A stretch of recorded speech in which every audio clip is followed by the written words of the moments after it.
Goiáses é o nome usado para designar os índios homenageados pelos portugueses ao fundar a cidade de Vila Boa de Goiás em 1736.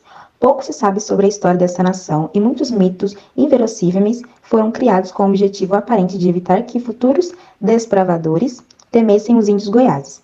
No entanto, a maior parte das terras originalmente ocupadas pelos goiáses mantiveram-se não colonizadas, vazio demográfico, até o século XX.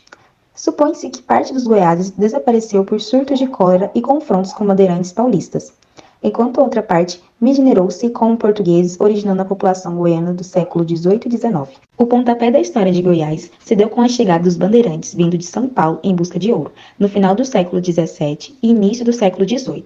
O contato entre nativos indígenas, negros e os bandeirantes foi fator decisivo para a formação da cultura do estado, deixando como legado as principais cidades históricas, como Corumbá de Goiás, Pirenópolis de Goiás, a antiga Vila Boa e primeira capital de Goiás. Através de uma história bordada por mitos, o nome Goiáses é o designativo da tribo indígena nomeada pelos portugueses, quando fundaram Vila Boa de Goiás, em 1736, atual cidade de Goiás. A nação dos Goiáses é, pois, a raiz do nome deste estado. Em Tupi-Guarani, Goiás, quer dizer gente semelhante, igual. Dos índios que habitavam primeiramente a região do rio Orinoco, antes da descoberta do Brasil, grande parte fugiu após a invasão dos indígenas da etnia Caraíba, transpondo o rio Amazonas para a região do rio Araguaia, onde hoje é o estado de Goiás, e ali proliferaram e tomaram posse da região. A extinção desses índios foi no século XVIII. Uma breve alusão aos índios Goiá é introduzida por Sérgio Buarque de Holanda, em Raízes do Brasil. Ele menciona ser crença corrente no primeiro século da colonização que as partes centrais na América do Sul eram habitadas por uma fabulosa nação de pigmeus, identificada mais tarde como os Goiá. Luiz Antônio da Silva e Souza faz uma descrição elaborada em 1812. Estando o processo de chegada das primeiras grandes entradas e bandeiras ainda vivo na memória transmitida pela tradição oral. A obra de Souza e Silva tem o valor de confirmar que desde a criação da capitania de Goiás, a nação dos Goiáses somente existia como uma vaga lembrança no imaginário coletivo.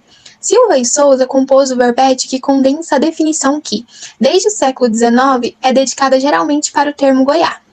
Nação mais branca que o ordinário dos índios desta capitania, e domiciliária no lugar da vila e pelas vizinhanças da Serra Dourada, pacífica e já extinta. O intelectual cuiabano Joaquim Francisco de Matos estruturou uma inovadora argumentação, bastante provocadora e radicalmente oposta às expostas. O autor do parecer de que o nome Guaiazes ou Goiáses foi dado erradamente pelo bandeirante Bartolomeu Bueno da Silva Filho aos índios Caiapó. Segundo ele, essa confusão teria seus alicerces em uma crendice que circulava entre os bandeirantes paulistas, que consistia em supor que na margem mineira do Rio Grande existiria uma tribo tupi do nome Guaiana. Matos não nega a existência dos Goiá, mas situa seu habitat entre a Boca do Sertão, a região de Campinas, São Paulo e o Rio Grande. Além disso, baseando-se em Taunay, o autor acredita que os Goiá teriam sido praticamente extintos no século XVI devido a sucessivos andaços de cólera. Assim, a anedota surgiu quando Bartolomeu Bueno da Silva pai usou do estratagema de prender fogo na aguardente para ameaçar o gentil. Teria sucedido na região limítrofe de São Paulo com o atual estado de Minas Gerais e não nas bandeiras do Rio Vermelho. Bartolomeu Bueno da Silva Filho encontrou-se primeiramente com os Goiáses e foi deles que tirou o nome do estado de Goiás, inicialmente com a gráfica Goiás. Neste período, os bandeirantes se voltaram para a exploração do ouro, sobretudo por meio do uso da mão de obra de escravos africanos. Em relação aos índios em Goiás, Havagner, em 1977, explica que nessa fase, abre aspas, não se organizavam mais bandeiras com o objetivo de aprisioná-los. As minas encontradas eram os melhores atrativos econômicos. Fecha aspas. No período colonial, várias bandeiras percorreram o sertão goiano. Entre elas, a bandeira comandada por Bartolomeu Bueno da Silva, conhecido também como Anhanguera, que na língua guarani significa diabo velho ou espírito mau. Souza, 1849. Sua peregrinação chegou aos pacíficos índios Goiá, por volta de 1682, quando rastreando o Rio Vermelho nas proximidades da Serra Dourada, encontrou o tão desejado ouro. Com o avanço da colonização, os povos indígenas ficaram sujeitos à violência praticada por seus agentes, o que acabou por reduzir as nações indígenas Xacribá e Avacanoeiro, e extermínio dos índios Goiá, Crixá e Gaiapó, Meridional 4, Acaroá, entre outros grupos. Em contrapartida, os indígenas buscaram reagir principalmente atacando os povoamentos e as fazendas da região. Por volta de 1725, o ouro redescoberto por Bartolomeu Bueno da Silva, filho do mesmo nome do primeiro Bartolomeu, impulsionou a colonização do território goiano.